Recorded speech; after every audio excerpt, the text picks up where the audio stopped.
Okay, dear all, I hope you are doing fine. Probably when you start watching this video and when you watch the video, probably you will be on your holidays and or after your vacation period.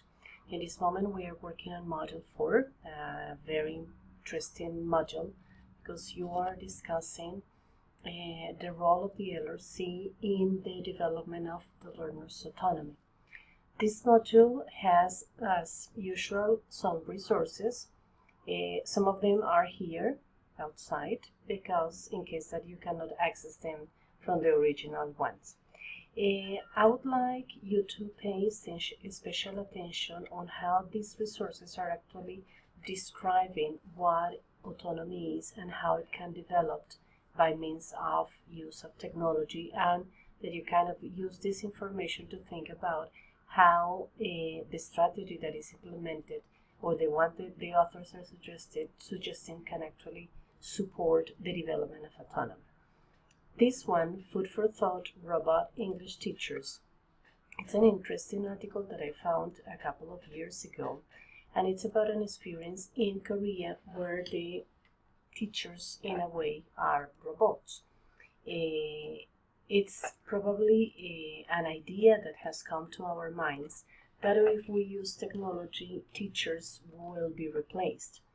But what it seems is that with technology, we will have like more opportunities for children who do not have access to technology, and that we actually have other options to become better English teachers with our students. So this is just some food for thought because there are many issues we can comment on. In this one about metacognition, be aware that as English teachers, what we want our students do is that they become more confident on the way they are learning.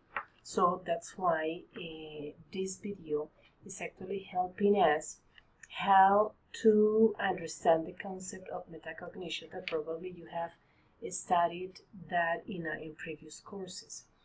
Remember that one of our main purposes is to teach our students to learn. So we have to facilitate learning, and that's an action that can be done in our language resource centers. After the video, there is a document that is called Standards for Foreign Language Preparing for the 21st Century.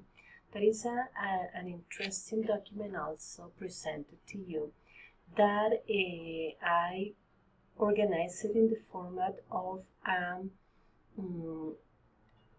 a web quest, and the plan is that you go step by step in order to identify how our what the standards in foreign languages are and how we can actually prepare our students. So you will have the task, you will have some questions, you will have like the process. So it's something not very difficult.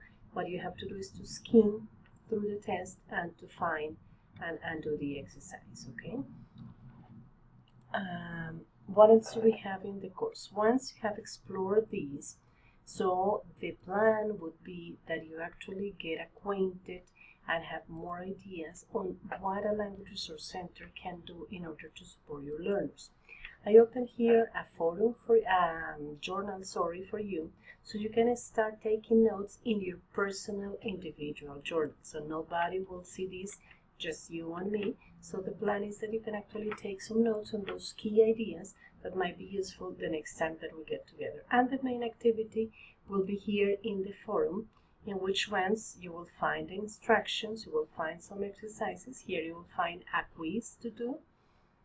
And this is like the main task. One, you have to compose a 500-word test in which ones you can comment on the at least 3 aspects that you can observe in your learner's process towards autonomy learner. And the second post is that you kind of comment or list 3 possible aspects that you consider that in your institution could foster learner autonomy. Remember that the main focus is that we concentrate on how technology is actually helping students, and if we have a language resource center, how it is actually empowering students to to learn by themselves.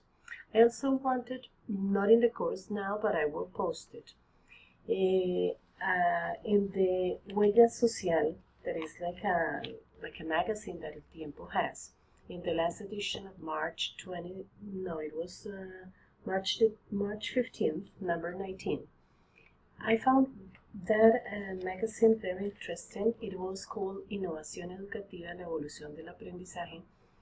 Cada vez el uso más extendido del computador, el acceso a Internet y las comunicaciones en tiempo real plantean nuevos retos a los sistemas tradicionales de aprendizaje. Basically, you will see different cases, and I found this magazine and the articles presented here as wonderful experiences that can be done in our country. In this one, the 10 cases in Latin America. This one that is el profe, let me see that I have it, el profe, what's his name, Julio Profe. It's a guy that is actually using YouTube, and he's helping others to learn math. And there are some other examples from Chile and from even from Guinea. So this is, again, food for thought, ideas that we can be doing with our students to actually start doing some changes and implementing some changes in our system. And a language resource center can be a good excuse to start. So I will link to this. So the plan is probably that you have a time to look at it and to check and to identify all the possible technological resources they are suggesting, so you can actually see to what extent they are useful. Okay? Have a wonderful exploration and see you soon.